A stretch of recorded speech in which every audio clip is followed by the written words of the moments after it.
రాకుండా మాట్లాడకూడదు అని అనలేదన్నమాట. అనింది ఏంటి అంటే, ఆయనేమో అసెంబ్లీకి వచ్చి మాట్లాడితే డైరెక్ట్గా ఆన్సర్స్ చెప్తారు కదా.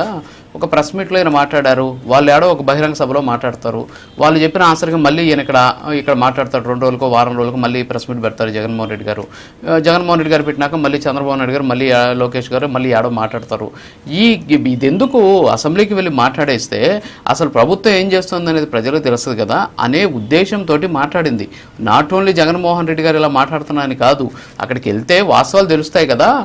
ఈ సవాలు చేసుకోవడం, మీ ఇంటికి రమ్మంటారా, మీ నట్టింటికి రమ్మంటారా, మీ ఊరికి వచ్చా, మీ వీధికి వచ్చా, ఇవి కాదు కదా. అసెంబ్లీకి వస్తే పంచాయతీలన్నీ తీరిపోతాయి. నారా లోకేష్ గారు కూడా టైం చెప్పు, డేట్ చెప్పు అంటున్నారు. ఆయన చెప్పడం ఎందుకు? అసెంబ్లీలో ఒక ప్రత్యేక సమావేశాలు ఏర్పాటు చేయమని చెప్పండి డిఎస్సికి, మీకే టైం ఇస్తామని చెప్పేసి కూటమి వాళ్ళు చెప్పాలా? చెప్పిన తర్వాత మీరు రండి, వచ్చి మాట్లాడండి, పోరాటం చేయండి. అది నేను చెప్పింది. అంతేగాని ఏదో దాంట్లో ఏదో మీరు భూతత్వంలో చూడొద్దు. Carry on sir.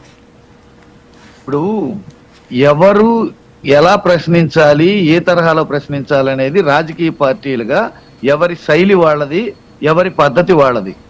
కానీ ప్రభుత్వానికి బాధ్యత ఉంటుంది. ప్రజల పట్ల, ఈ రాష్ట్రం పట్ల ప్రభుత్వానికి బాధ్యత ఉంటుంది. బాధ్యతగా ప్రవర్తించాల్సిన ఇది ప్రభుత్వాన్ని. జగన్మోహన్ రెడ్డి గారు అసెంబ్లీలో ప్రశ్నించారా, ప్రెస్ మీట్ పెట్టి ప్రశ్నించారా, బొట్టు పెట్టుకొని ప్రశ్నించారా, బైబుల్ పట్టుకొని ప్రశ్నించారా, సవాలు విసిరారా, నిన్న మొన్న అది చేశారు, వీళ్ళు ఇది చేశారు. ఈ రాజకీయ పార్టీలుగా ఒకరినొకరు కౌంటర్లు వేసుకోవటం, విమర్శించుకోవటం వల్ల ఈ రాష్ట్ర ప్రజలకు ఒరిగేది ఏమి లేదు.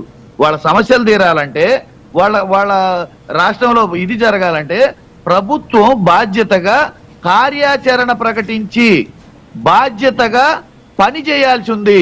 పని చేయమని మాత్రమే మా పార్టీ అడిగినా, జగన్మోహన్ రెడ్డి గారు అడిగినా, ఇంకా ఏ ఇతర పార్టీలు అడిగినా, సామాన్య పౌరులు అడిగినా ప్రభుత్వం పని చేయట్లేదు కాబట్టే పని చేయమని అడుగుతున్నాం.